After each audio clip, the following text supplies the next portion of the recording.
Je te découvre terre promise. Xam nga si l'amour limite la vie, l'œuvre humaine la perpétue. Maanaam xam nga Léopold Sédar Senghor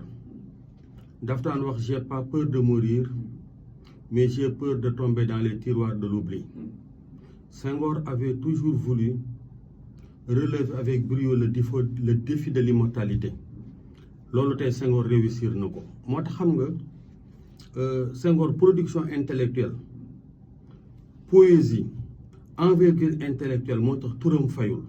mais bu fekkoon ne Senghor rek homme politique la woon rek Senghor président de la République xëy na tey ñu bari fàtte nañ ko mais li mu bind ci xarañte bi ko yàlla mayoon mu nekk poète bëggoon nekk jàngalekat politique intéressé wu koon œuvre poétique boobu moo tax Senghor est entré dans l'immortalité. Léopold Sédar Senghor doomu Joal boobu département de Mbour région de Thiès doomu Thiès boobu dafa nekk nit koo xam ne bokk na ci nit ñi nga xam ne wax dëgg yàlla ci kaw suuf fii ci réew mi bu ñu demee rek ci lépp loo xam ne aada la lépp loo xam ne xam-xam la lépp loo xam ne cosaan la nekk na mbër tigg bu nga xam ne turam dootul fay ndax li nga xam ne suñu borom def na ko tey te kenn mënatu koy effacer histoire du Sénégal kenn mënu ko ci dindi mais xam nga la place de Thiès dans l'itinéraire poétique et politique de Léopold Sédar Senghor dafa am doole fii la lépp tàmbale fii la lépp jeexee ndax xam nga histoire Senghor tey ji nga xam ne génn na àddina def na daanaka ñaar fukki at yu manqué benn muy 19 ans Léopold bi mu juddoo jàng fii dem bitim réew xam-xam bi mate ko mu jóge fa nekk professeur à Tours xam nga 1934 ci la Blaise Diagne Galaye Mbaye Diagne la tudd ci bi mu juddoo nasaraani ñoo ko tudd après Blaise bi mu nelawee 1934 Senghor moo dem ni Lamine Blaise dem na cër bi mu amoon tey yow yaa ko war a jël donc il faut nga engagé wu Lamine engagé SFIO donc en 1945 mu ne mais Léopold yaa ma dugal ci lii mënuñoo ñàkk bañ a ànd tabax li ñuy tabax pour intérêt Sénégal ak pour intérêt Afrique 1945 bi ñu àndee ñetti at rek lañ ci teg ñu taxali ko xam nga dinaa ñëw ci kanam bu soobee suñu borom ci géopolitique recomposition ak décomposition mooy ànd tey taxali ko àndaat taxali ko àndaat yàgg na fi ndax loolu ca François Carpot lay démarré xam nga tey su ma nee François Carpot xam nga François Carpot Ndar la juddoo doomu métis ak signaar bi mu demee Ngalandu feeñ bi Ngalandu demee Blaise feeñ Blaise Galaye Mbaye Diagne noonu la juddoo doomu séeréer la ndeyam nekk Casamançaise nekk Mandiak donc Casamançaise d'origine bissau-guinéenne donc nasaraan yi ñoo changé turam tuddee ko Blaise moomu dafa am ñaanu sëriñ bu mag bi Xaadimu Rasuul Sëriñ Touba ndeyam am na ñaanu sëriñ bu mag bi Xaadimu Rasuul Sëriñ Touba donc Blaise moomu li wàcc ci moom ba mu nekk premier député noir assemblée nationale française yàlla tuddoon na ko waaye ñaanu wàlliwu bu wàcc ci moom ñaanu nitu yàlla bu wàcc ci moom yombaloon na mbir yi donc su ma jógee ci Blaise ñëw ci Lamine moomu ak Senghor bi ñu taxale ko Senghor ci la créé en 1948 bloc démocratique sénégalais gis nga bi mu créé BDS ak gor ñoom ko àndaloon boo demee ca Kaolack ca Raf Seydou Ndaw boo demee ca Fatick ay Mamadou Dia ay kàngam rek wër ko donc moom ci wàllu boppam bi nga xamee ne créé na BDS li tax mu am ndam ci Lamine mooy Lamine dafa amoon doole ci ville yi particulièrement les 4 communes Dakar Gorée Rufisque Saint-Louis parce que li tax Lamine bari woon doole premier avocat noir ci daraja bi ci njoolaay bi ci juddu bi ci xam-xam bi Senghor bi mu demee ci campagne bi fa la jëlee doole mais Thiès gii lépp loo xam ne am na ko te yàlla dogal ko li ci ëpp fii la parce que Senghor dafa ñëw rek biir Thiès dafa amoon benn mag bu ñuy wax Adrien kooku mu lañ tudde Adrien Senghor ministre bi ñëpp xam Senghor kooku magam la woon bu daan ñëw fii vacances kooku c'était un riche commerçant Senghor di ko ñëw seet si bi ko Senghor dee ñëw di seet si fii amoon na lu ñuy wax groupe de Thiès benn cadre de réflexion la woon Ousmane Ngom Abdou Karim Sow Mody Tall Mbaye Ndiir mooy bàyyu Maïmouna Ndiir ma consoeur et sœur de la RTS Meïssa Seck bi ma jur ñu nekk groupe de Thiès tudde ko noonu di xalaat Senghor nan lañ koy doolele mais baneen pan bi biir chemin de fer dafa dem foofu taxaw François Gningue Ibrahima Sarr Ousmane Ngom ay Ñina Fall ponkal yooyu nga xam ne grève des cheminots boobu nga xam ne dootul fayate mu tàng lool góor ñu taxaw def seen revendication boobu met Senghor dafa dugg foofu am ñooñu ñëw loolu moo ko dooleel biir Thiès mu lancé BDS bi ñu demee ba ca kanam mais ay góor yu mel ne Abbas Gueye ci Ndakaaru li mu représentant ci communauté lébu sëñ Mor Mbaye Cissé bu njaareem taawam daan na ma faral di nettali mu ne am na benn suba kat maa ngi ci daara ji dama ko fàtte Abbas Gueye Ousmane Alioune Sylla moo jur Tidiane Sylla ancien ministre su Abdou Diouf Meïssa Seck ak Léopold Sédar Senghor xëy ci sëriñ bi ñëw di ko seet si pour sàkku ñaanam mais Senghor comme xel mi dafa rëy bi mu dawalee BDS ba gis limite yi daal di def fusion absorption parce que dafa dem jëli UDS bu Abdoulaye Gueye Cabri ak les socialistes unitaires dirigés par Abdoulaye Fofana créé BPS Bloc Populaire Sénégalais bloc boobu moo dem en compétition municipale battre Lamine Gueye ci la Senghor nekkee maire de Thiès en 56 ba 60 après mu jox leen Gueye Ousmane boo demee tey boobu jamono bi Senghor nekkee maire de Thiès Ousmane Ngom ci fulla bi ak fayda bi ak jom ji mu nekkoon premier adjoint ay René Berber Ilimane Siré Sall Djibril Diaw Meïssa Seck góor ñooñu tey ñoo àndoon ak moom nekk ay adjoint ci mairie bu Thiès Senghor nekk fi def fi liggéey bu rëy mais li ma naan la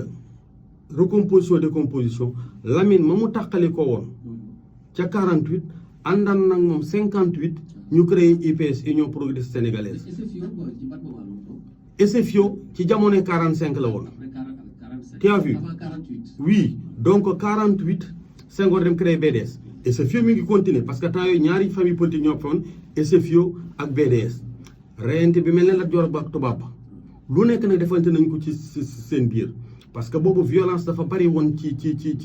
politique parce que politique boobu amul tappale amul wor boo xasee bokk ci benn camp rek li ñuy wax tey transhumance nii loolu ki nit xalaatu ko boo àndee ak Senghor c'est pour l'éternité boo àndee ak Lamine c'est pour l'éternité mais 58 dañu àndaat créer union progressiste sénégalaise bi ñuy dem indépendance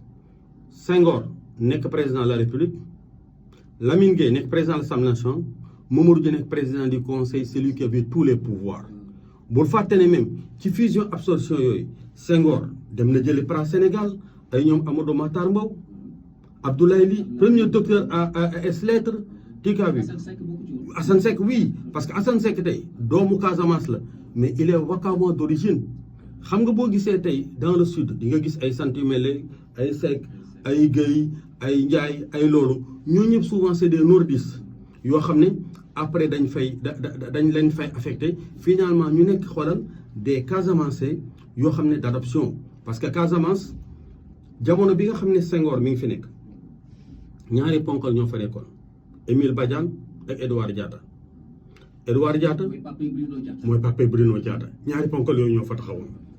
te ñoom ñaan ñëpp ay Senghoriste lañu woon donc Léopold ñi ko waroon ay nawleem rek lañu woon xam nga boo ñëwee ci dëkk mel ne fii Thiès sama yaram day daw xam nga li tax ma ne la waa Thiès xaw ma kañ la xaw ma nan lañ surtout yéen journalistes yi Ousmane Ngom député maire de Thiès il faut ngeen dem def ci gëstu famille ma ngi fii pour ñu wax Sénégalais yi ak Thiès waaye kan moo doon Ousmane Ngom nit du am fayda ba dab ko nit du am job ba dab ko nit du am ngor ba dab ko te dafa bien que mu ànd ak Senghor nekk xaritam ñu xeex ba dem indépendance mu tuddee ko doom jooju mag la moo ñu mag fopp muy Léopold da ko daan opposé ci jikko ndax day jékki-jékki ne ko Léopold fii sa sujet ne ko fi ay góor rekk la wër góor ñi nag amu ci kenn ko xam ne dina dellu ginnaaw lii war nañu ko def lii waruñu ko def c'est pourquoi sama baay bu baax ba sama sëriñ bu baax ba murid àqanay wax ak yéen sëriñ Cheikh Ahmed Tidiane si mbiru suñ borom la foo natt rek baax gi weesu na ko lu fi sëriñ di def tey rek jëm ci wàllu politique ginnaaw juddu ba nekk doomu Babacar Sy suñu maam ju baax ja nekk taawu Seydi Hadji Malick suñu maam ju baax ja lu fi waaye def ci politique sëriñ bi def na ko ba toog moo ne woon mais def na lu nekk ñëw na opposé wu na Senghor ànd naa ak moom opposé wu na Senghor ànd naa ak moom parce que sëriñ bi xam nga mbiru suñ borom la woon rek mais dafa wax benn jour Abdoulaye Fofana bi ñu ma tuddee suñu nee Abdoulaye Fofana rek ñu ne ministre de l'intérieur suñu ne Abdoulaye Fofana rek ñu ne ministre de l'information mu ne ko Fofana Abdoulaye comme rafetul naa sax xel Ousmane Ngom député maire de Thiès yeey nañu de nee na mu ne ko lu xew sëriñ bi mu ne ko ñëw na de ne ma sëriñ bi nee na ma ne ko Ousmane mu ne ko góor ñi ànd ak Senghor topp ko rek di ko waxal lu nekk di ko defal lu nekk di ko dawal Safa ak Marwa lii ñuy defal Senghor de bu ñu ko defaloon suñu borom ñu ngi ñuy xoolal sabal ci arrêt sa kursiw mu ne ko sëriñ bi waxa dina dëgg de mais Ousmane jikko bi ak fayda bi pourtant Ousmane cosaanoo sax Thiès ngumba géewul la cosaanoo Serigne Saliou Mbacké mu baax ma mu mujjee nekk xalifa Serigne Touba ci njabootam oui fa lañ ko denc mais foofu la juddoo foofu la cosaanoo fii daf fi ñëw liggéey chemin de fer Thiès adopté ko mu nekk un Thiessois bu nga xam ne de cœur un Thiessois d'adoption parce que xam nga Thiès tey magi Thiès yu ci baari tey jii am fi tur du fii la ñu juddoo du fii la ñu cosaanoo raay bee leen fi indi woon chemin de fer ñii jógee Ndar ñii jógee Casamance ñii jógee Ndakaaru ñii jógee Sine ñii jógee Bawol seq raay bi ñii jógee Mali parce que bu njëkk ba xam nga Dakar Niger lañ doon wax day dem Abidjan dem Niger donc boo gisee Thiès nekk dëkku bañkat li ma ne billaay booy seet ku wér booy seet ku am jom boo seetee rek ku war a def allié rek demal seet nitu Thiès nitu Thiès xamul tappale bu ñuy wax rek Thiès ci jom ji ak fayda bi ay góor rek ñoo fi nekk soo gisee toujours ma leen di bàyyi xel xam nga leader bu fi nekk rek war nga xam ne góor ñi nga amal affaire du ñu ñaan du ñu tappale mais am seen jom am seen fayda toog seen kër sàmm seen ngor moo tax looy def rek war nga leen a xalaat ndax bu ñu jàppee du ñu bàyyi boo àndee nag ay góor yoo xam ne bu ñu jàppee du ñu bàyyi looy def rek war nga leen cee dénku war nga leen cee bàyyi xel ndax nitu Thiès nit du am fayda nit du am jom ba dab leen te loolu la ñu jox Senghor ba mu jeex takk ñu jox ko tey ponkal yoo xam ne jaaroon nañ fi Jean Collin tubaab la woon mais jox nañ ko Boubacar Sall fu PDS yegg tey dama ne yàlla ak moom a tax mais jëf na ci jëf joo xam ne kenn du ko laam-laamee jox nañ ko Ousmane Tanor Dieng ba mu jeex jox nañ ko Idrissa Seck ba mu jeex donc dama ne la képp koo xam ne rek mës nga leen a jël comme allié yow yaay dellu ginnaaw mais ñoom duñu dellu ginnaaw. waaye Thiès une cité une histoire xam nga dama lay wax ne la fii la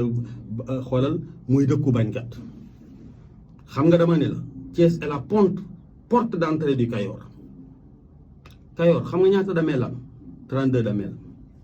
la joor rek sant Diop la joor rek moo ca sant Diop jéeri joor ndee la fii la taxaw jàkkaarloog nasaraan bi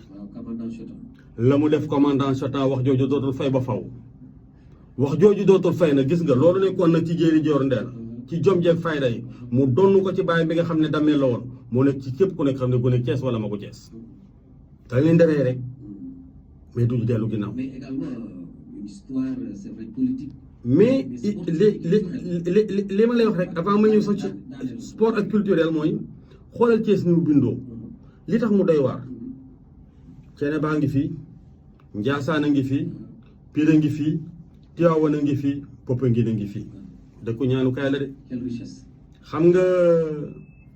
boo xoolee tey muy Gorée wala muy Rufisque nekk ay bérébu ñaanukaay Serigne Babacar Sy mu baax ma dénkoon na ko suñu baay bu baax ba Serigne Cheikh Ahmed Tidiane Sy mais Thiès suñu borom dëxëñ na fi lu bari xam nga Cheikh Omar Foutiyou Tall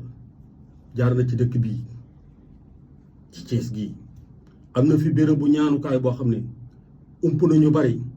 mag ñi ko xam ci biir Thiès loo fa ñaan yàlla nangu xam nga Cheikh Omar mais mbër la ci biir mbër yi ci gàddaay gi jaar na Thiès wër na Sénégal wër na sous-région bi dem na xam nga ko am maqaama yi mën a prédire di ko Serigne Touba Khadimou Rassoul xam nga foofu cër bi foo ko natt weesu na ko te fa mu nekkoon bu soobee di ko garder dafa taxaw ne am na leer goo xam ne fii mais suuf ba asamaan ñëpp danañ teg seen bët dikkagul di ngeen ci seen bët boobu mi ngi wax ni Serigne Touba ngi ci yoon wi di ñëw nga xam ku mën a gis loolu nga xam ne mbër la donc fii laa lay wax nii tey. dégg naa as bari jigéen wax ko benn bis. non dama du ma waxantu xam nga dama ña la béréb ba xam naa ko xam nga suñu mbokk yi nekk ci jàkkee Tukulóor rek suñu mbokk yi nekk ci ruq-ruqaan yi ak ñi nga xam ne tey nañ Tijaaniya bi nii maa leen mën a wax béréb bi fan la Cheikh Omar moo ne ku fa toog loo fa ñaan mu nangu moo tax ma ne la Thiès xoolal homme politique homme d'état déet dama lay wax rek dama ne la lu wér laa lay wax nii waxantuwuma de dama ne la gis nga am na béréb yoo xam ne loo fa ñaan mu nangu moo tax ma ne la gis nga dëkk bi dëkk bu doy waar la xam nga bu ñu génnee tey ci religion génn ci culture xam nga wax ko sport xam nga sport ndax na ni bari jaar nañ fii Thiès parce que Thiès tey booy xool ñaari équipe yu mag yi fi nekkoon tey muy CWT muy USDN après moo nekk US Rail final coupe du Sénégal 63 et 64 yooyu yëpp équipe bu Thiès yi ñoo koy lëmbee xam nga tey promenade des Thiès waa fii mu nekk nii foofu hôpital la fi nekkoon tey ne football bu ngan nekkoon ci kanam dem nañ fa seetaani match bataille joué nañ fa bataille xoolal internationaux yi jaar ci Thiès yëpp waxuma sax ay ñu njàgg ba ay ñoom jamono ay Fadel Fall ak Ousmane Samb yooyu ak góor gi Bouba Jaxaw maa ngi nuyu njabootam mais xoolal ci génération bi ñëw après ay ñoom Cheikh Fall am ay ñoom Yamagor Seck ba ay ñoom Lamine Ndiaye Félix Gomis xoolal Thiès sur le plan sportif musul ñàkk ay ndaanaan te ndaanaan yoo xam ne xoolal dañoo mënoon football mën jàng Abdoulaye Diop ancien ministre des finances vice gouverneur de la banque centrale mais ko daaxoon football Thiès nekk fi woon te pourtant tey boo gisee mu téye kurusam ñu koy jiiñ te liñ koy jiiñ ci lu wér cër bu fokk nañ ko ci baateen weesu na ko mais xool Thiès moo fi daaxoon football non dama ña la xam nga dama koy xool ba caag ma ne sëriñ bi non doo ko téye xoolal dugal bii positionnement bi ak central mosu koo mën a téye dugal bii rek la mën mais xoolal nga xam ne àddina ay phase yi phase la danga koy xool tey mu mënul football après tey nga xool ko xoolal ak cër bi ak xarañte bi sur le plan économique et financier xoolal mu yor kurusam nekk ci ruqam lépp lu dul diine itteelu ko li may wax souvent ne leen waa Thiès am ngeen benn doom boo xam ne dafa dëgg yàlla ni ma ko xamee bu ngeen ko xamee woon di ngeen mobiliser woon ñëpp ndax man mi nga xam ne des fois danaa taataan li nekk ci moom comme ni mu koy waxee soo rombee juróom benn fukki at lépp loo def dul jaamu yàlla nax sa bopp man li ma gëm moo di am na ci loo xam ne tey lu dul jaamu yàlla waratuma topp sama diine ba tabax mosquée bii nga xam ne tey avancé na mooy ko boo xam ne boo ko gisee mu néegu yàlla ñëpp dañ koy rafetlu ma ne ko grand frère baax na lool de mosquée bi de ñëpp dañ koy rafetlu waaye dama gëm ni yàlla lim namm ci yow bu jeexagul kenn mënu ci dara cër ba ngay dàq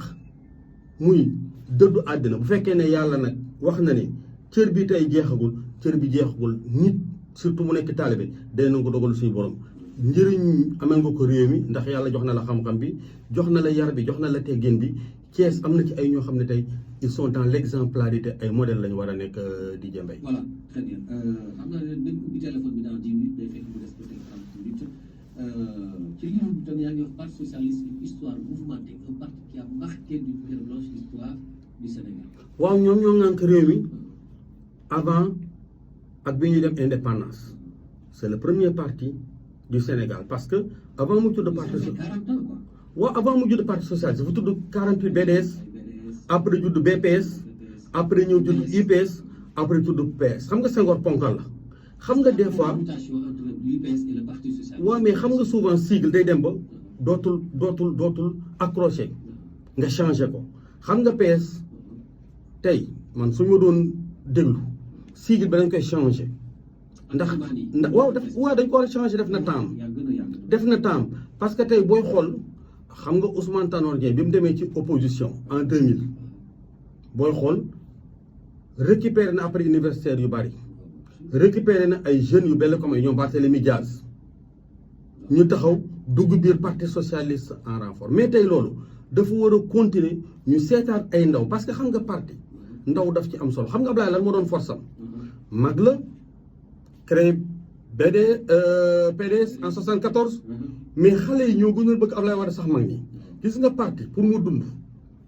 day am ay ndaw xam nga sama ñaar rakk yi ma àndal muy Babacar Ndiaye ma leen duñu di leen gërëm di leen sant ak Moustapha nga xam ne ñoom dama leen di wax ne leen yéen a ngi ci jeu politique bi mais nit baax na buy def politique mu ànd ak am jamonoon teel xam nga man sama baay dignitaire parti socialiste la woon sama turandoo dignitaire parti socialiste la woon man musuma nekk élève musuma nekk étudiant socialiste musuma am carte parti socialiste te pourtant xëy na bu ma doon bokk parti rek logiquement normalement mais parti socialiste laay nekk ndax man Abdou Diouf bàyyi la ci man Ousmane Tanor Dieng mag la ci man xarit la ci man muy nuy njabootam ndax am nañ proximité bu tal ne bi mu jëlee parti bi ba bi muy génn àddina et avant tout ça kóllëre gi doxoon sama diggante moom dara desu ci ba bi nga xamee ne génn na àdduna ñu gunge ko yóbbu ko ngéeñeen jébbal ko suñu borom ñaanal ko yàlla wàcc njégal ak yërmandeem ci moom mais parti socialiste man su ma leen doon xalaatal tey jii dama naan leen yegg si nañ moment bu nga xam ne il faut ngi da ngeen di xool parce que jamono day dox sigle bi da ngeen koy changer ngeen indiwaat leneen lu bees ngeen seetiwaat ay ndaw ngeen xool après li nga xam ne def ngeen ko comme parcours après jéego yi ngeen war a defaat ci kanam nan la xam nga Abdoulaye Wade wax na loo xam ne Mbacké la ko waxoon xam nga def socialiste dañ toog 40 ans 1960 ba 2000 ñu téye réew mi mu ne man de su ma sañoon libéraux yi dinañ garder réew mi pendant 50 ans pourtant loolu mu doon wax gars yi bàyyi yi wuñ ci xel ci lañ jëm de buñ moytuwul ndax xam nga dama lay wax ne la tey laay wax benn mbir Abdoulaye Wade daf fi def ñaata 12 ans Macky Sall président Macky Sall ma di ko nuyu avec beaucoup de respect moom la yàlla def mu jiite réew mi mu nekk mag ci man nekk kilifa ci man ma xam lu dul courtoisie yar ak teggin ci moom kañ la faloon 2012 deful 8 ans tey te xam nga ay gaa nga jëm 2024 mën na maa juum de sauf miracle boo moytul un libéral parmi les libéraux kenn dina ci génn pour continuer la marche c'est pourquoi moo tax bu ñu ci prêter attention les sociodémocrates je ne dirais pas les socialistes les libéraux loolu Ablaye Wade doon wax naan 50 ans bu ñu xippiwul bu baax xool bu baax réorganiser baax les libéraux vont tenir ce pays là ba prophétie boobu nga xam ne tey Abdoulaye Wade waxoon na ko mën naa nekk ndax bu fi Macky Sall jógee xaw ma kañ la man jàpp naa ni mbir yi jeexagul rek waaye bis buy jeex te un libéral remplacé ko 50 ans Ablaye Wade daanaka dañ cee bëgg a dem wala ñu jege ko wala ñu romb ko. voilà Ablaye Fofana Seck avant ñu génn ci parti socialiste dañuy ñëw léegi ci alternance bi Ablaye Wade toujours l'histoire politique du Sénégal voilà dañu gis ni le Sénégal a connu le maanaam amuloon multipartisme benn parti fa amuñu parti socialiste pendant très longtemps alors qu'un combat a été mené à quel niveau par quels hommes pour que mu am ouverture ba ñu nangu parti socialiste nangu ni léegi jàkka jàng ku mën na nodd. waaw mais xam nga jàkka jàng ku mën a nodd jàkka jàngi ku mën a nodd na nodd Abdou Diouf moo ko waxoon bi mu remplacé Senghor en 81. non xam nga li tax non amoon na 4 courants. waaw 4 courants ñoo fi amoon parce que Senghor dafa ni limitation des courants parti la ñuy limité xam nga tey li am ci Sénégal nii les libéraux là le conservatisme sëriñ bi mu noonu xam nga tey li am Sénégal mais Didier Mbaye jaaduwul le nombre de partis politiques daanaka jëm 300 est-ce que lii normal na Senghor loolu la gisoon ca départ ba xool ba réguler ko ne 4 courants bi Abdou Diouf ñëwee en 81 ne jàkka jàngoo ku mën a nodd na nodd gars yi commencé di créer parti c'est vrai que am na solo pour la vitalité de la démocratie bi Abdou Diouf jógee fi Abdoulaye Wade ñëw ñu delloo buum ci boygo bi affaire bi gën a continuer tey ñaar ñu ànd bu ñu taxale ko rek keneen ka dem créer parti mais loolu daf leen di affaiblir xam nga Senghor daan toog bu jëmmi jamono di dajale parti yi ñu bokk famille ñi nga xam ne ñoo bokk idéologie mais tey booy xool wax dëgg yàlla waxuma pas des idéologies mais da nga naan sax c'est la fin des idéologies xoolal supposons tey le président Macky Sall foo koy boole c'est un libéral social c'est pas un homme de gauche man li may wax maa ko dégg mu wax ko ba muy jaale si doyen Charles Gueye dafa ne gauche ba de jaaroon naa fa rek mais je suis pas un homme de gauche moom non oui il a démarré ànd jëf moo tax mu naan la je suis pas un homme de gauche sama faa jaaroon rek c'est un libéral social un libéral social boo xam ne tey ñu ko wër c'est des socialistes et des sociodémocrates ba nga xamee ne tey dernier xoolal recomposition décomposition bi am na mu dem récupérer ji Idriss Seck bi nga xam ne c'est un libéral comme moom ñoom ñoo bokkoon PDS bokk maître Abdoulaye Wade parce que en 88 boobu président Macky Sall ñëwagul PDS mi ngi ànd jëf boobu Idriss Seck était le directeur de campagne de maître Abdoulaye Wade élection présidentielle boobu il avait 29 ans ci après élection boobu ci la Macky Sall la ñëw mais fii ci Thiès dañuy fàtte am na fi benn conférence bu am solo boo xam ne boobu Abdoulaye Wade mi ngi dénicher cadre yi au niveau du Sénégal di leen saytu di leen seet ndax boobu tuuma bi ko toppoon dañuy wax particulièrement ambassadeur de France bi fi nekkoon ne Abdoulaye Wade amul cadre ay xale rek ko topp liste cadre yi ñu doon yóbbu Abdoulaye Wade rajo lay waxe de Ousmane Ngom Adama Ba ñoo ko yóbbu gis nga conférence bi ñu defoon ci période fii Thiès maître Alioune Badara Cissé moo ko def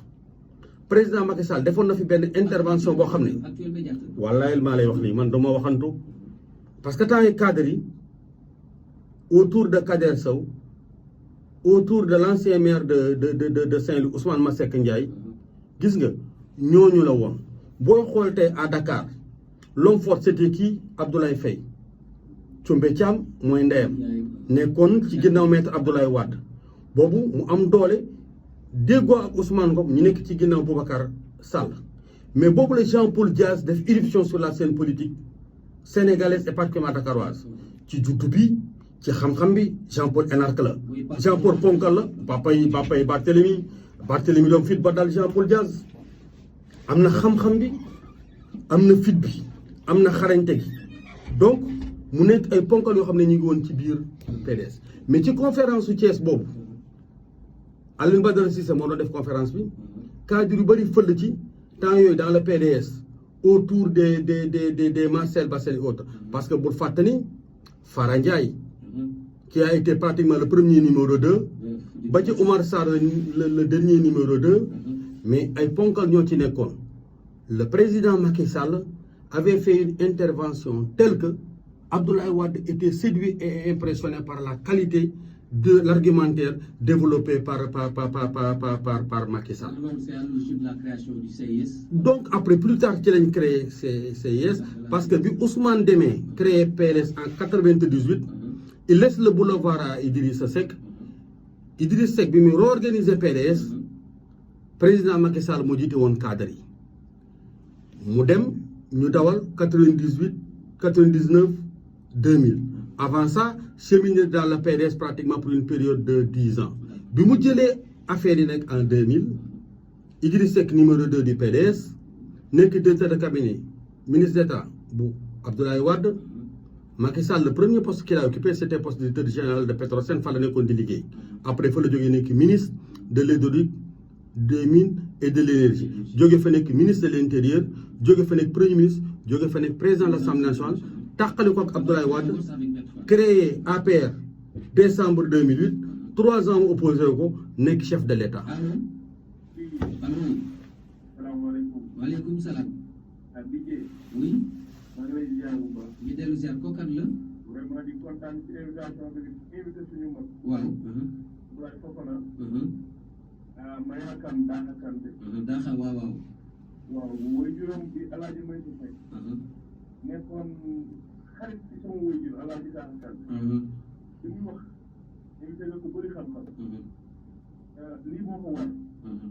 nga nit koo jubbee fenn. na loo xamante ne di wër nag di def li nga xamante ne moom la koy woy jur di def dafa baax. li ñuy def nii dafa baax ci moom. baax ci réewu Thiès. papaam moom moo toogoon fii Abdou Lahad Mbacké moom la sëñ Saliou Touré bu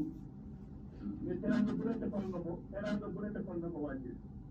su sama papa musoon a yor rek laa wax ni Isaaxa loolu baaxul ci yow ci man la baax mais dama nag Abdoulaye Fofana rek ne ko ci côté télé am na lu bëri loo xamante ne nii depuis jamonoy Senghor ba ñuy créé li mu wax yëpp laa ji Isaaxa Kanté waroon nañ ci biir dugg te daa bokk ci ñuy créé PSA daa bokk ci ànd ak moom ba ñu déporté ko Matam bés bu ne dafa daan dëkk sama nopp di wax di boobu bu ñu ma déporté wu woon man daaxal ba ma dem Matam du ma gis sa yaay sax di ko takk ne bii kon loolu da doon pratique sama nopp di wax encore sama nopp Abdoulaye Fofana mais félicitation ci li nga xamante ni xam-xam nga def nag ci sa liggéey ñaan yàlla nag yal na yàlla mottali lépp dina rafetal am dina rafetal taxawaay ñi am xam-xam fii ci Thiès nag li ñu wax ñëpp dëgg la ñu ñu am muy ab matukaay bi li nga war a dëkk ñoom leen yi ñu mel ni kenn waru leen bàyyi ñuy traîner nii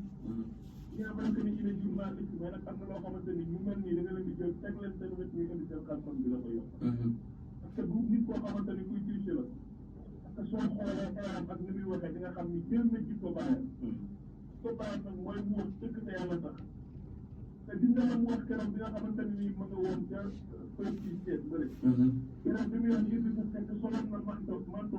manto buur gis nga nañ ko waxee woon wala waxi ade nii la ma ko sama papa waxee nii la ma ko sama papa waxee ma ne nag Abdoulaye Fofana nit ki sa nekk ndaw mais tamit yàlla dina am lu mu la dégg te nañ ko dégg nag yàlla bu mu réer yàlla bu mu réer des na di la wax nag invité na ko mag nag invité na ko mag te rakkam bi muy wax noonu Moustapha Niass Seck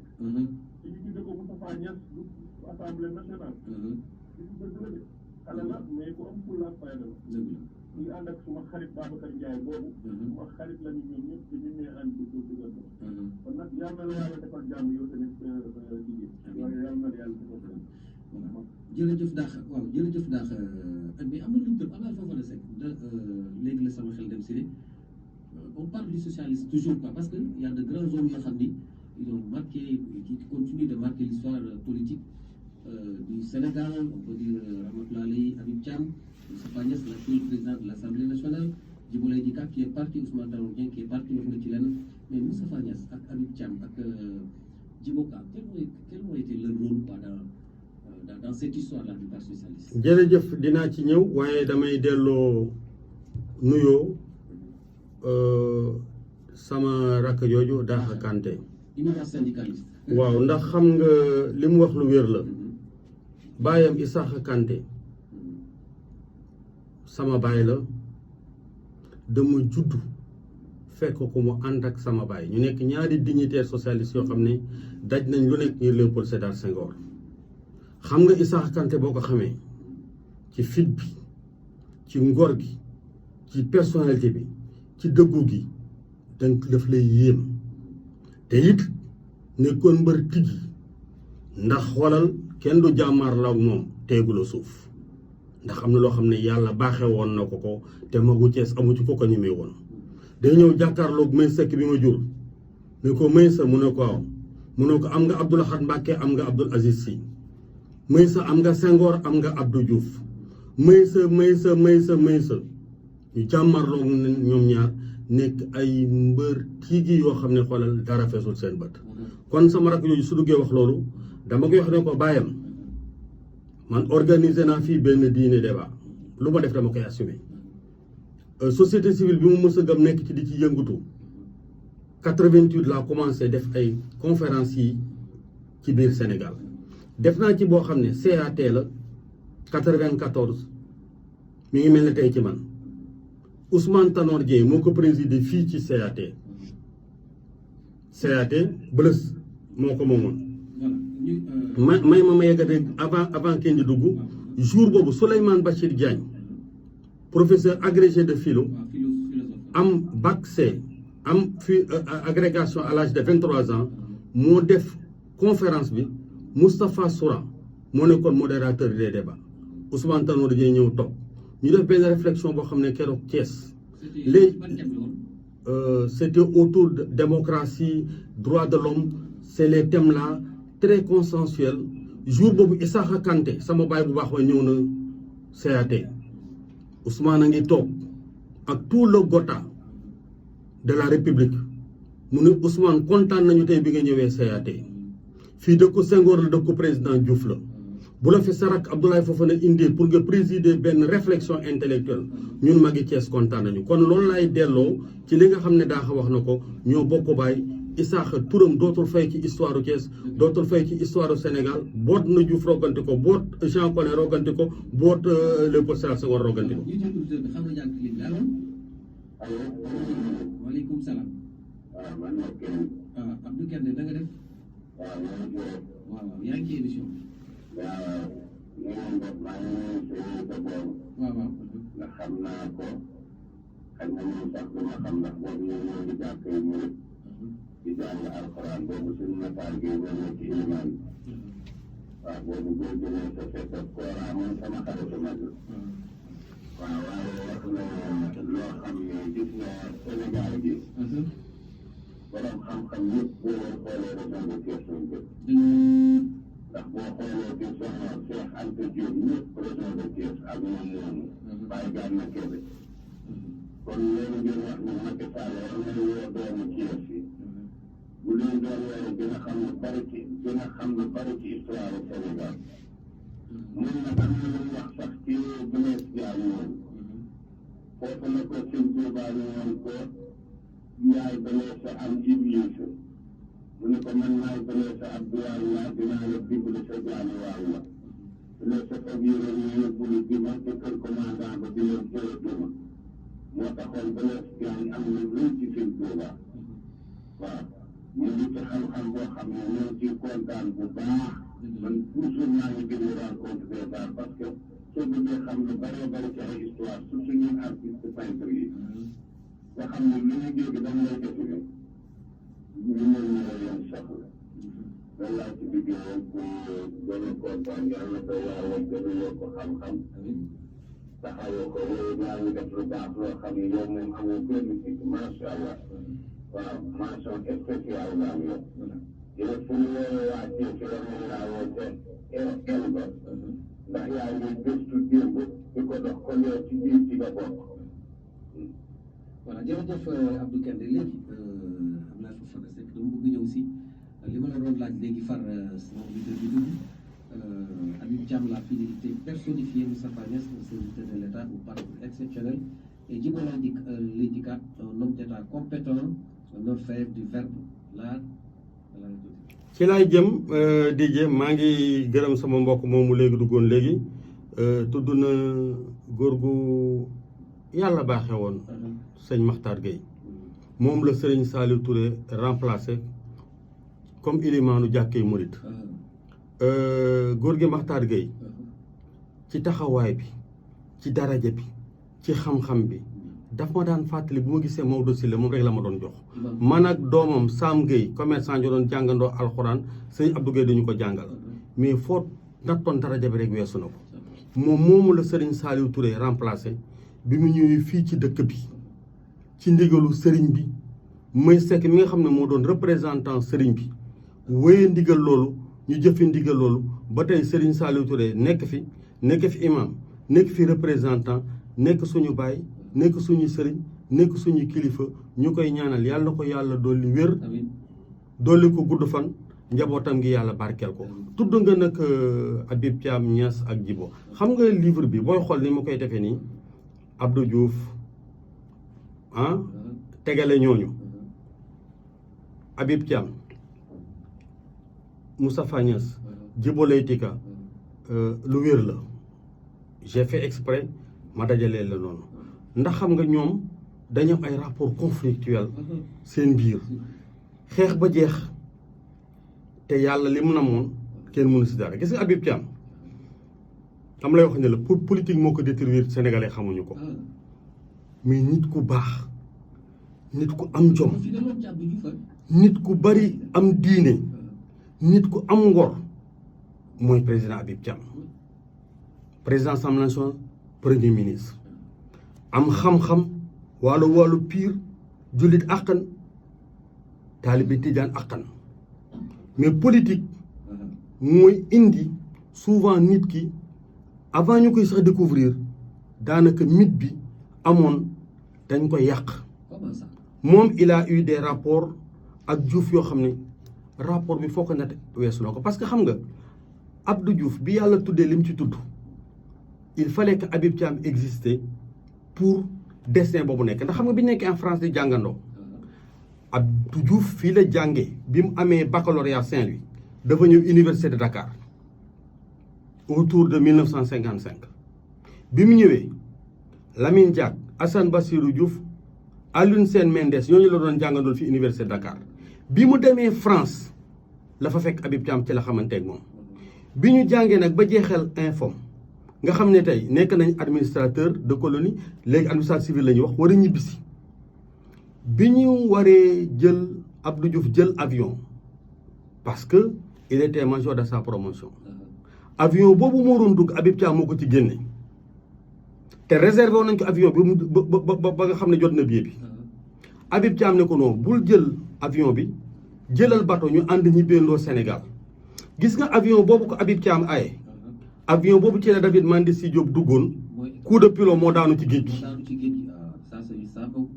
signe prémonitoire donc bu doon Habib Thiam ci dogalu suñ borom kon xëy na mbir yu du demee noonu bi ñu egsee fii 60 rek la ñu dugg ci administration bi Habib Thiam il a été le plus jeune ministre en 62 ci crise du 7 décembre 62 boobu Habib Thiam ci génération moo ci gën a nekk xale bi njëkk a nekk ministre de la République mais Abdou Diouf bi mu ñëwee nekk na secrétaire général adjoint ci ginnaaw Jean Collin nekk na li ñuy wax gouverneur ñëw na nekk secrétaire général de la présidence ñëw na nekk directeur de cabinet du président Senghor avant muy nekk ministre du plan mais lépp loo xam ne rek yàlla tudd na ko ci moom Habib Thiam ci fidélité bi taxawu na Diouf moom moo njëkk a nekk ministre la ca xew ci mu am désaccord ak Senghor génne ko mais li mu génn ci pouvoir ba Abdou Diouf di falu en 81 nommé ko premier ministre musul ñàkk bañ a wéeru rek ci Abdou Diouf taxawu ko jàppale ko nekk jullit akkan il a eu des rapports très conflictuels ak Jean Collin parce que bi nga xamee nommé nañ ko premier ministre contre tout temps parce que ñëpp dañu jàppoon ne Moustapha Niasse mooy nekk premier ministre mu indi ki nga xam ne mooy Habib Thiam Jean Collin a dit que ministre de l'Intérieur doy na il ne travaillera pas sous l'autorité de Habib Thiam c'est pourquoi moo tax Abdou Diouf jël ko récupéré ko def ko secrétaire général de la présidence de la République mu commencé moom ak Habib comme ils avaient des rapports conflictuels ba Habib finalement jógee primature mu dem assemblée nationale ñu def fa fronde contre Habib Thiam génn pouvoir bi jóge assemblée nationale dem nekk PCA bu BICIS ba bi nga xam ne Abdou Diouf tàqalikoon ak Jean Collin en 1990 avec 13 Collins Boy ci indiwaat Habib Thiam en 90 91 Abdoulaye dugg ci pouvoir bi dawal génnaat dikk élection 93 ñàkk contre Diouf dikkaat duggaat ci gouvernement bi donc Habib Thiam waalo akkan jullit akkan brillant et compétent Moustapha Niasse boo demee ci kayit yi novembre 39 la juddoo Kër Madiabel Nioro la jànge ba mu amee entrée en sixième ci la dem Saint-Louis lycée fédéral ba mu fa jógee la ñëw université de Dakar jàng ba mu fa jógee dem ENA temps yooyu école nationale d'administration fa lañ ko formé mu nekk administrateur civil 68 Moustapha Niasse nekk ne directeur de l'information déedéet boobu fekk na moom créé nañ école d'administration fii parce que ci ñoom Abdou Diouf yooyu ci foofu waaw Habib Thiam ay ñoom Cheikh Amadou Kane ñoom ñoo def école de la France d'outre-mer mais après école boobu tey Pantam créé woon nañ ko fii muy école nationale d'administration après moo nekk ENAM nekkaat ENA moom Moustapha Niasse comme ay jiboka fii lañ leen formé Niasse donc après directeur de l'information dem na cabinet Senghor nekk na ministre de l'urbanisme nekk na ministre des affaires étrangères nekk na premier ministre nekkaat premier ministre donc longévité bi mu am compétence moo ko may baayam Xaali Niasse ndeyam Abissatou Thiam c'est un personnage que je connais très bien parce que bi nga xamee ne tey nekk na ci ay jafe-jafe baay bi ma jur ci la ñëw nekk ci ginnaawam mu boot ko roganti ko lu mu am ci waa kër Serigne Touba yi ak lu mu am ci këru diine yi ëpp ci Sénégal yàlla ak may sekk tax moment bi nga xamee ne 84 dóor na Djibo Leyti Ka ñu dàq ko mu nekk traversé désert pendant 9 ans mais mu jaaxle wéet kenn la dese woon muy Meïssa Seck mu taxaw di ko jàppale daa di ne ndénkaane Senghor su ma sañoon tey Senghor dam ñuy taxali ko Abdou Diouf daal ak Djibo Ka ak Moustapha Niasse Senghor ma leen dénkoon su ma sañoon tey du ñu taxali ko mais bis bu ñu taxali ko lu ñu yor yëpp dinañ ko ñàkk. Niasse le coup de poing qu'il a donné à l'époque à Djibo Leyti Ka lui a valu une traversée des désert de pendant 9 ans mais non bureau politique la woon assemblée nationale Khalifa Sall fekkee na loolu bi mu ko dóoree non bureau politique la assemblée nationale c'était pas un conseil bureau politique 84 te boobu nitu yàlla yi gisoon nañ ko dama lay wax lu leer nañ laa lay wax dama lay wax man ci rajo laay waxee sëriñ bintaloo ci ndaam moo dikk ne sama baay ma ne ko mu ne ko Moustapha de yaa ma boole woon ak moom gis naa ko mu dëddu nguur gi muy sekk na ko luy loolu mu ne ko loolu de la man suñu borom xaw ma nu muy demee matul semaine mu dóor ji bokk ñu dàq ko bañ koy dàq Nations Unies xoolal la nekkoon Abdou Diouf rappelé ko d'urgence Cheikh Tidiane Dièye ay Bouba Dem ñoo ñu woon ci délégation Ibra Deguene Ka bi mu dikkee Abdou Diouf ne ko je mets fin vraiment au compagnonnage baax na bi muy dellusiwaat ci nguur gi tout s'est joué chez Moustapha Cissé bu Pire à Sacré-Cœur li may wax nii xoolal tànnoroon dawalatu di ko yóbbu këram di ko jël si suul xoolal l'autorité de Diouf. Tanor avait fait comprendre à Diouf que la nécessité d'amener Moustapha Niasse dans le gouvernement xoolal ne se discute plus il est revenu en 93 moo ñaale nañ ko bidéew bu nga xam ne tey Senghor jox na ko Diouf jox na ko Abdoulaye Wade jox na ko Macky Sall jox na ko mais au-delà de tout ça sa compétence ne se discute pas c'est quelqu'un que je connais très bien moo ma gën a xam sama kër baay dama judd rek gis ko xoolal ci sama keppaaru baay Djibo Leyti Ka mon grand frère man ñëpp xam nañ ni Djibo Leyti Ka a eu des rapports heurtés ak Ousmane Tanor Dieng mais Djibo Leyti Ka fu ma sa taxaw daal ne entre ma famille et celle de Abdoulaye Fofana Seck existe des rapports historiques que nous avons hérités de nos parents parce que nag Djibo Ka gis nga digganteem ak Diouf dafa yéeme xam nga ci Diouf ci livre am dama lay wax lu leer naa ñi dafa ne man Djibi Diouf Maodo Mbagnick Badara mais ak le ministre de la modernisation informaticien Maguette Diouf ay mag ak rakk lañu Ndiaye Diouf ñu jël ak Kumba Dem man bi may def portrait Diouf ma ne dëgg la de ñooñu ñoo bokk ndey ak baay waaye Diouf am na ñett ñoo xam ne ñoo bokk benn baay Ndiaye Diouf a leen jur Yacine Diouf Tutaan ak Souleymane boo jël ka moo leen jur ca Jolof tante Djibo Leyti Ka la gis nga ce que Djibo Ka a fait en 2000 ñi xam histoire dëgg dara du leen ci jaaxal parce que ñoom ñaar sentimentalement sont très liés Djibi ak Maguette Diouf daanaka ay morom lañu Abdou Diouf mag la ci ñoom. non dama ne la ko xam histoire démb rek xam du la jaaxal parce que sentimentalement ils sont très liés c'est la même famille. non politique dafay yéeme mais xam nga sentiment dafa am lu muy jëf ci nit xam nga nit du bëgg bañ xool li ci njëkk rek mooy dëgg te gis nga Sénégal peuple sénégalais bi xam nga la ñuy def. dañuy xool ni de bëgg ko wala xoolal ni bañ ko bëgg gis nga bu ñu la bëggee loo def xool dañ la koy baal parce que ki la xas a bëgg du mën a gis sa sikk xam nga boo ñu xool fii xoolal Cees ni ñuy fare rek buñ la bootee rogganti la ak noo mënti man ak défaut boo mënti man ak loo mënti wax ak loo mënti def rek ñoom gisatuñ ko boot nañ la rogganti lañ mais bu suñu paree ci aussi mbir yi noonu lay demee mais non mbas nañ la mais Djibo Ka il a été directeur de cabinet de Senghor bi Abdou Diouf ñëwee en 81 nommé ko ministre de l'information xoolal dafa toog ci place ba mat sëkk et c'est Djibo Ka à l'époque directeur de cabinet de Senghor Abdou Diouf premier ministre Pierre Diouf conseiller diplomatique du président Senghor bi muy dem Ousmane Tanor Dieng di ko wutu parce que Senghor a doon seet conseil diplomatique boo xam ne mën na bind tubaab te Ousmane buy bind bi foo ko natt weesu na ko macha allah ñu jël ko boobu Mar Diouf mooy nekk chef de cabinet président Senghor Ousmane ñëw bi Ousmane ñëwee 78 mat ko sëkk nekk conseil diplomatique boo xam ne xarañte bi foo ko natt weesu na ko dawal ñetti at ak Senghor dem Diouf gis ko ne kii ndaanaan dëgg la teg ko ci loxoom. Ousmane Tanor Dieng doit tout à Abdou Diouf parce que fu mu yegg yàlla ak Abdou Diouf la. Abdou Diouf gis ko bëgg ko teete ko ne il n'a jamais trahi de secret xoolal jënde ko ñëpp ba bi ñu perte pouvoir bi en 2000. c'est pourquoi bi ñu perte pouvoir bi en 2000 j'ai dit grand Diouf de wàccoon ak yow man sama mag nga suma xarit nga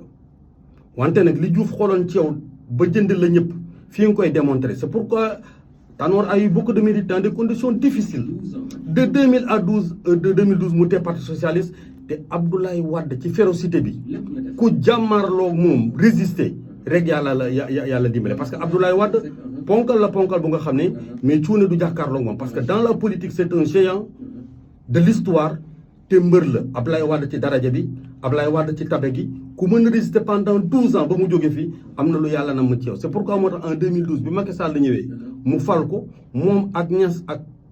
Idrissa Seck ñu àndandoo 2012 moo tax bi Idrissa Seck en 2013 génnee ma ne génn bi teel na man ànduma ci su ma soñoon day toog ci keppaar gi. c'est pourquoi après 7 ans su dikkaatee ci biir keppaar gi il me donne raison quelque part. gis nga politique kenn du ko def ak xol dañ koy def ak xel ndax yàlla li mu nam na ko pare et se dit ici à Thiès ku mu neex nga nangu ku mu naqari nga weddi. man de j'avais théorisé et j'ai beaucoup œuvré pour la retrouvaille entre Idriss Seck ak Macky Sall mais li may digal Idriss Seck mooy doo leen ndox jën Macky Sall fii laay waxee ci Thiès ci rajo bi mbir yi dafa jeexagul xeebu rek tey ci mbër tigi la ci yar bi ci teggin bi ci dal bi xoolal du improviser dara da koy planifier. Macky Sall bu defee tey lu ñu gis nii togg na ko ñetti at ci ginnaaw gis nga schéma wu 2024 ak après 2024 amul ci dara loo xam ne lu muy improviser la moom ci wàllu boppam dama lay wax lu leer naa ñi tey gis nga daf koy planifier. gis nañu horizon de 2035 waxuñu Macky Sall fi toog ba 2035 mais sur le plan économique li nga xam ne def na ko muy ay passerelles ak ay pont yoo xam ne tey dafa war a jëm foofu tey même su fekkee ne yàlla dogal na sax mu jógee fi avant boobu gis nga amul ci dara lu nga xam ne tey ni ñu koy jokkalante liggéeyu ci liggéey bu mu gën a rafet. mbir yi tey suñu mbiru suñu borom la par parloo day yàq réew. man li may digal waa Thiès nañu jàppale Idriss Seck taxaw ko Idrissa Seck na déggoo ko ki nga xam ne tey mooy président Macky Sall ba benn cat bañ ko daal. parce que li may waxaat rek di ko déeyaat di ko wax publiquement mooy comme tuuma toppoon na ko ñu ne ko coup d'état rampant dama koy ñaan mu fexe ba dualité rampante du